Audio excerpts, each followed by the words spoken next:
Hey guys, welcome back to our YouTube channel English सीखे। So guys, अगर आप अपनी इंग्लिश का प्रैक्टिस करना चाहते हैं या फिर थोड़ा बहुत आपको इंग्लिश आता है उसे आप इम्प्रूव करना चाहते हैं तो इस वीडियो के थ्रू आप कर सकते हैं, क्योंकि इस वीडियो में जो भी मैं सेंटेंसेस लाई हूँ वो हमारे डेली लाइफ में सेंटेंसेस यूज होते हैं। साथ ही साथ इसमें जो भी टेंसेस का यूज हुआ है वो मैं बताते हुए चलूँगी और उसका स्ट्रक्चर भी बताऊँगी। साथ ही साथ जो भी डिफ़िकल्ट वर्ड मीनिंग्स इसमें यूज हुआ वो भी मैं बताते हुए चलूँगी एग्जाम्पल के साथ। तो वीडियो को लास्ट तक ज़रूर देखें और अपने इंग्लिश को आसानी से इम्प्रूव करते जाएं। तो आज का जो पहला सेंटेंस है वो है, सुनो जैसा जैसा मैं बोलता हूँ वैसा ही तुम भी बोलना। ये अपने दोस्त को बोल रहा है, सुनो जैसा जैसा मैं बोलता हूँ वैसा ही तुम भी बोलना। लिसन, सुनो के लिए लिसन। एज आई स्पीक, जैसा मैं बोलता हूँ as I speak so you also speak, so you also speak. या गाइज यहाँ पे यूज किया गया है प्रेजेंट इंडेफिनिट टेंस का। इसका बनाने का स्ट्रक्चर होता है सब्जेक्ट प्लस V1 या V5 plus object according to subject. यहाँ पे जैसा कि यहाँ पे बोला जा रहा है सुनो, इसके लिए तो सिर्फ लिसन यूज होगा। जैसे जैसे मैं बोलता हूँ, यहाँ पे सब्जेक्ट क्या है आई, ठीक है, और यहाँ पे V1 का यूज हुआ है स्पीक, ठीक है। एज आई स्पीक, जैसा मैं बोलता हूँ वैसा ही तुम भी बोलना। सो you also speak, you also speak. यहाँ पे सब्जेक्ट हो गया यू, वो भी प्लूरल है, इसके लिए यहाँ पे भी V1 का ही यूज हुआ है। तो नेक्स्ट सेंटेंस की ओर चलते हैं। नेक्स्ट सेंटेंस है, किसी को हमारे ऊपर संदेह तो नहीं ना होगा। ये अपने दोस्त से क्वेश्चन करता है, पूछता है किसी को हमारे ऊपर संदेह तो नहीं ना होगा। यहाँ पे आप देख सकते हैं होगा, यानी कि जिस सेंटेंस के लास्ट में ग है, गी है, गे है वो आता है तो वहाँ पे हम लोग फ्यूचर इंडेफिनिट टेंस का यूज करते हैं। यहाँ पे भी फ्यूचर इंडेफिनिट टेंस का ही यूज किया गया है। यहाँ पे जो बनाने का स्ट्रक्चर होता है फ्यूचर इंडेफिनिट टेंस का, क्या होता है सब्जेक्ट प्लस शैल या will plus verb one plus object. जैसे कि यहाँ पे विल का यूज किया गया, यहाँ पे लेकिन क्वेश्चन पूछा जा रहा है, इसके लिए हम लोग क्या करते हैं, पहले जो हेल्पिंग वर्ब होता है उसका यूज करते हैं, यानी कि विल का यूज होगा, उसके बाद कोई सब्जेक्ट, उसके बाद वर्ब वन प्लस ऑब्जेक्ट। तो यहाँ पे will no one doubt us, will no one doubt us, यानी कि कोई हमारे ऊपर संदेह तो नहीं ना होगा, या किसी को हमारे ऊपर संदेह तो नहीं ना होगा। Will no one doubt us. Next sentence है, हे भगवान ये दोनों बुद्धू हमारे घर कैसे आ गए हैं। ये जो गर्ल्स हैं वो बोलती है वो दोनों को, हे भगवान ये दोनों बुद्धू हमारे घर कैसे आ गए हैं, यानी कि आ गए, पहले नहीं थे लेकिन आ गए। यहाँ पे ओ लॉर्ड, भगवान को ओ गॉड भी बोल सकते हैं या ओ लॉर्ड भी बोल सकते हैं। How have these two idiots come to our house. यहाँ पे आप सोच रहे होंगे कि हैव का यूज़ किया गया है, यानी कि सही है, यहाँ प्रेजेंट परफेक्ट टेंस का यूज किया गया है। इसका बनाने का स्ट्रक्चर मैं बताती हूँ, सब्जेक्ट प्लस हैव या has plus verb 3 plus object, ठीक है। तो अकॉर्डिंग टू सब्जेक्ट हम लोग हैव या हैज का यूज करते हैं, लेकिन जब भी हम लोग इसका क्वेश्चंस बनाते हैं, ठीक है, चाहे नेगेटिव हो, अफर्मेटिव हो या इंट्रोगेटिव सेंटेंसेस हो, किसी भी टाइप का हो, वहाँ पे हम लोग हमेशा वर्ब 3 का ही यूज करते हैं, चाहे सिंगुलर नाउन हो या फिर प्लूरल नाउन हो, ठीक है। सब्जेक्ट यानी कि सिंगुलर हो या प्लूरल हो कोई मैटर नहीं करता, यहाँ पे हमेशा वर्ब 3 का ही यूज करते हैं, जैसे कि यहाँ पे किया गया है, how have these two idiots come to our house. यहाँ पे आपको लग रहा होगा कि देखिए क्वेश्चन पूछा जा रहा है यहाँ पे, तो इसलिए यहाँ पे जो भी क्वेश्चंस मार्क वाले होंगे यानी WH फैमिली का जो भी होगा उसे हम पहले लिखेंगे, ठीक है, जैसे कि हाउ, उसके बाद जो हेल्पिंग वर्ब होगा हैव, उसके बाद जो सब्जेक्ट होगा यानी कि दिस टू इडियट्स, ये सब्जेक्ट है यहाँ पे, वो लड़के के लिए यूज हुआ। उसके बाद वर्ब 3, यहाँ पे कम वर्ब 1 होता है, बहुत कोई कंफ्यूज होते हैं कि वर्ब 1 ही क्यों यूज किया गया। वर्ब 1 और वर्ब 3 कम का सेम होता है, ठीक है, तो यहाँ पे कंफ्यूज नहीं होना। उसके बाद सब्जेक्ट के बाद वर्ब 3 प्लस ऑब्जेक्ट। यहाँ पे बोला जा रहा how have this two idiots come to our house, ठीक है। नेक्स्ट सेंटेंस है, ऐसे गंभीर स्थिति में भी तुम्हें हंसी कैसे आ सकती है। ये पीछे से बोलता है अपने दोस्त को, ऐसे गंभीर स्थिति में भी तुम्हें हंसी कैसे आ सकती है।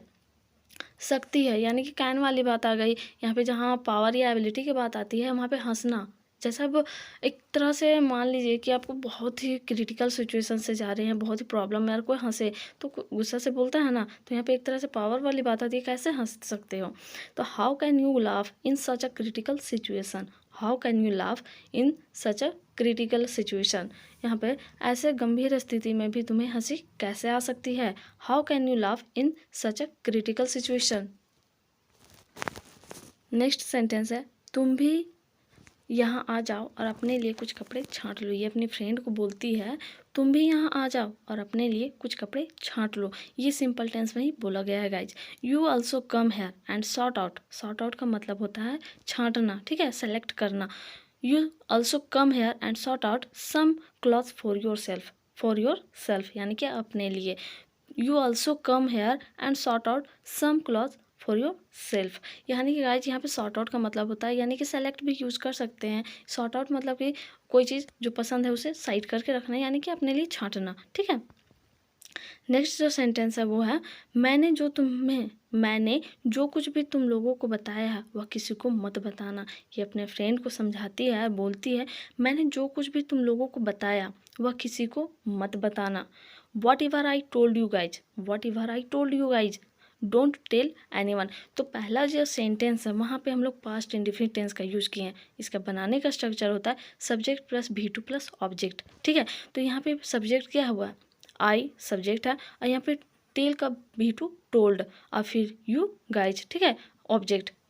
What ever I told you guys, whatever I told you guys don't tell anyone. और इसका जो सेकेंड सेंटेंस है किसी को मत बताना, वहाँ पे यूज किया गया है प्रेजेंट इंडेफिनिट टेंस का। इसका बनाने का स्ट्रक्चर मैं पहले बता चुकी हूँ। Don't tell anyone, whatever I told you guys don't tell anyone. Next है उसकी फिक्र तुम मत करो क्योंकि हम लोगों की आदत चुगली करना नहीं है। ये अपने फ्रेंड्स को समझाती है और बताती है उसकी फिक्र तुम मत करो क्योंकि हम लोगों की आदत चुगली करना नहीं है। Don't worry about it because we don't have a habit of sipping. Sipping का मतलब होता है चुगली करना, ठीक है। डोंट वरी, यहाँ पे उसकी फिक्र तुम मत करो या उसकी फिक्र मत करो, यहाँ पे यू डोंट वरी भी बोल सकते हैं या फिर डोंट वरी भी बोल सकते हैं, ठीक है। Don't worry whatever, don't worry about it, don't worry about it because we don't have a habit of sipping. यहाँ पे जो हैबिट होती है गाइज आपके पास, जो I have a habit of eating something या फिर I have habit of writing a lots of essays, जो कुछ भी हो सकता है। तो वहाँ पे हैव का यूज एक और चीज़ भी करते हैं जब हमारे पास कुछ चीज़ होता है जो हम किसी को बता सकते हैं कि ये चीज़ हमारे पास है, तो वहाँ पे हम लोग हैव का यूज करते हैं। जैसे मैं हमेशा से बताती हूँ, जैसे मैं बोल सकते हैं मेरे पास एक फ़ोन है, आई हैव अ फ़ोन। मेरे पास एक बुक है, आई हैव अ बुक। तो यहाँ पे रिप्रेजेंट करते हैं हैव का। लेकिन अगर उसके लिए अगर यूज़ करना पड़ता है, उसके पास एक घड़ी है, सी या ही जो भी है उसके लिए यूज़ कर सकते हैं। सी हैज़ अ वॉच या फिर ही हैज़ अ वॉच। तो सिंगुलर के लिए हम लोग यूज करते हैं हैज़ का और प्लूरल के लिए यूज करते हैं हैव का, ठीक है। तो don't worry about it because we don't have a habit of sipping. Next sentence है आप बहुत ही खूबसूरत और होशियार लगते हैं। ये लड़का अपनी फ्रेंड को बोलता है आप बहुत ही खूबसूरत और होशियार लगते हैं। You look so beautiful and intelligent, ठीक है। You look so beautiful and intelligent, यहाँ पे सिंपली उसको रिप्रेजेंट किया जा रहा है, उसको बताया जा रहा है कि आप कैसे हैं, ठीक है। तो यहाँ पे होशियार लगते हैं या फिर होशियार हैं, तो एक ही चीज़ बोल सकते हैं कि you look so beautiful and intelligent. Intelligent की जगह स्मार्ट भी यूज कर सकते हैं। इंटेलिजेंट कहने का मतलब कि तेज, यानी कि उसका चालाक टाइप से, ठीक है, तो वहाँ पे यूज कर सकते हैं। नेक्स्ट सेंटेंस है आप सच बोल रहे हैं या मुझे झूठ का टोपी पहना रहे हैं। टोपी पहना रहे हैं मतलब कि झूठ का बोल रहे हैं सिर्फ बात बहलाने के लिए, तो उसके लिए यहाँ पे यूज किया गया आप सच बोल रहे हैं। यहाँ पे क्वेश्चन पूछा आप सच बोल रहे हैं, are you telling the truth, are you telling the truth, या मुझे झूठ का टोपी पहना रहे हैं, और wearing me a liar hat. Liar hat, hat का मतलब होता है टोपी। Are you telling the truth और wearing me a liar hat. Next जो सेंटेंस है वो है आप इन पर विश्वास कीजिए क्योंकि यह वही बात बोल रहे हैं जो सच है। ये अपने फ्रेंड को समझाते हुए बोलती है आप इन पर विश्वास कीजिए क्योंकि यह वही बात बोल रहे हैं जो सच है। Trust him because he is telling the same thing which is true. Trust him because he is telling the same thing which is true. आप इन पर विश्वास कीजिए क्योंकि वह वही बात बोल रहे हैं जो सच है। Trust him because he is telling the same thing what is true. यहाँ पे आप देख रहे हैं कि रहे हैं यानी कि प्रेजेंट कॉन्टिन्यूअस टेंस का यूज किया गया।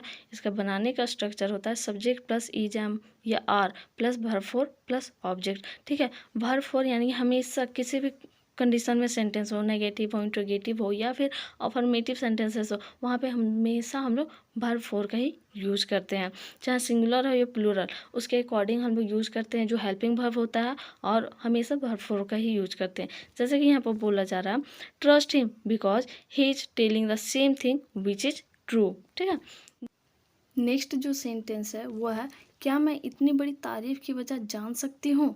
क्या मैं इतनी बड़ी तारीफ की वजह जान सकती हूँ। ये गर्ल पूछ रही है अपने फ्रेंड से। May I know the reason of such a big compliment. May I know the reason for such a big compliment. So guys यहाँ पे मे का यूज किया गया। आपको मैं बताए थे कि सकती या सकना वाला बात आता है तो वहाँ पे कैन का यूज करता है, लेकिन या कैन का यूज वहाँ पे करते हैं जहाँ पे कुछ पावर की बात हो, जहाँ पे हम लोग रोवाबी से भी बोलते हैं ना, जैसे पूरा अकड़ के भी बोलते हैं आई कैन डू दैट, पूरा पावर के साथ, पूरा हिम्मत के साथ। ठीक है, तो वहाँ पे हम लोग कैन का यूज करते हैं। लेकिन यहाँ पे जब हम लोग हम्बल से पूछते हैं यानी कि विनम्रता पूर्वक किसी से कुछ बात पूछते हैं तो वहाँ पे हम लोग मे का यूज करते हैं। जैसे कि अगर हम पूछते हैं क्या मैं आपकी मदद कर सकती हूँ, मे आई हेल्प यू, लेकिन यही चीज़ बोलते हैं मैं तुम्हारी मदद कर सकती हूँ, आई कैन हेल्प यू। तो यहाँ पे दोनों एक ही सेंटेंसेस टाइप से, लेकिन जहाँ पे हम लोग पूछते हैं वहाँ पे मे का यूज करते हैं, लेकिन जहाँ पे हम लोग पूरा पावर के साथ बोलते हैं वहाँ पे हम लोग कैन का यूज करते हैं। ठीक है, वहाँ पे हमें बिलीव होता है कि मैं तुम्हारी मदद कर सकती हूँ, लेकिन यहाँ पे है कि पूछते हैं पहले, अगर वो हमें अलाउ करे, वो हमें परमिशन दे अपने लिए हेल्प करना, तो वहाँ पे हम लोग मे का यूज करते हैं। ठीक है, may I know the reason for such a big compliment. यहाँ बोल रही है क्या मैं इस इतनी बड़ी तारीफ की वजह जान सकती हूँ। May I know the reason for such a big compliment. Compliment का मतलब तो आपको पता ही होगा, तारीफ होता है।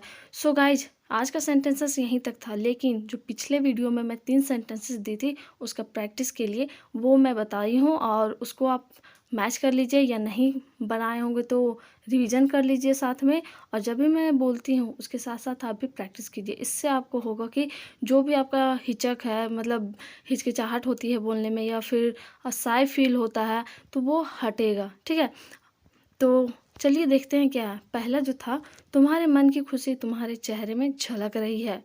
The Joy of your heart is visible in your face.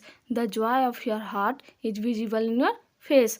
Next जो है, मैं चाहती हूँ कि मैं हमेशा अपने आसपास के लोगों को खुश रखूँ। ठीक है, I want to always keep the people around me happy.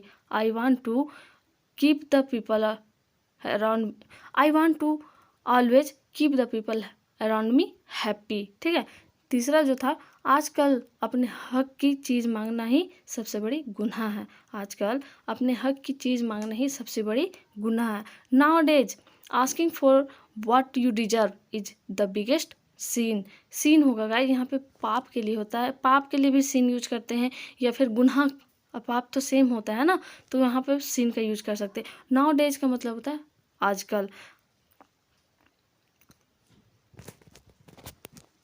आज के प्रैक्टिस के लिए 3 क्वेश्चंस मैं फिर से लाई हूँ, 3 सेंटेंसेस। सो आई होप कि आप लोग प्रैक्टिस कीजिएगा और इम्प्रूवमेंट कीजिएगा अपने इंग्लिश में। तो पहला जो सेंटेंस है वो है तुम्हारे सामने कुछ बोलना ही बेकार है।